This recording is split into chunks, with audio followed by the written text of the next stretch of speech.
चौथा सवाल, वफा का असली पैमाना क्या है?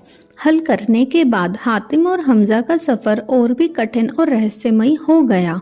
अब उनके सामने पांचवा सवाल था, जिंदगी और मौत के बीच का राज क्या है? दोनों अपने घोड़े पर सवार होकर एक विशाल और सुनसान घाटी की ओर बढ़े। घाटी इतनी गहरी थी कि सूरज की रोशनी भी नीचे तक नहीं पहुंच पा रही थी। हवा में ठंड और रहस्य की गूंज थी। घाटी में हर कदम पर अजीब आवाजें और परछाई दिखाई दे रही थी। हमजा ने डरते हुए बोला, भाई, ये जगह तो सच में मौत जैसी लग रही है। अगर कोई गलती कर दे तो? हातिम ने शांत स्वर में कहा, हमजा, जिंदगी और मौत का राज केवल डर में नहीं, इसे समझने के लिए धैर्य, सूझबूझ और हिम्मत की जरूरत होती है। जैसे ही दोनों घाटी में उतरे, उन्हें एक विशाल दरवाजा मिला। दरवाजे पर लिखा था, सच्चाई, धैर्य और नेक इरादों से ही जिंदगी और मौत के बीच का राज खोला जा सकता है। हातिम ने दरवाजा खोला और अंदर देखा तो अंधकार, धुआं और विचित्र प्राणियों से भरी एक गुफा थी।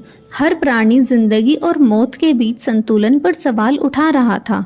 एक प्राणी ने दौड़ते हुए कहा, तुमने अब तक के सभी सवाल हल किए, लेकिन यहाँ तुम्हें खुद को जानना होगा। जो डरता है उसकी मौत पास है, जो समझता है उसकी जिंदगी सुरक्षित है। हमजा कांपते हुए बोला, भाई, हम यहाँ से कैसे निकलेंगे?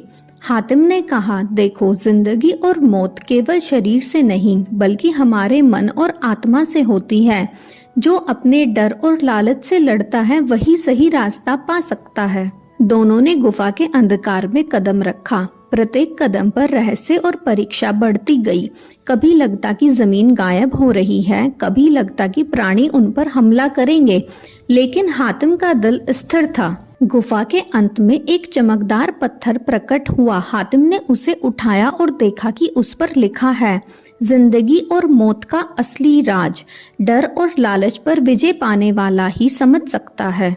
हमजा ने आश्चर्य से कहा, भाई, अब मुझे समझ आया।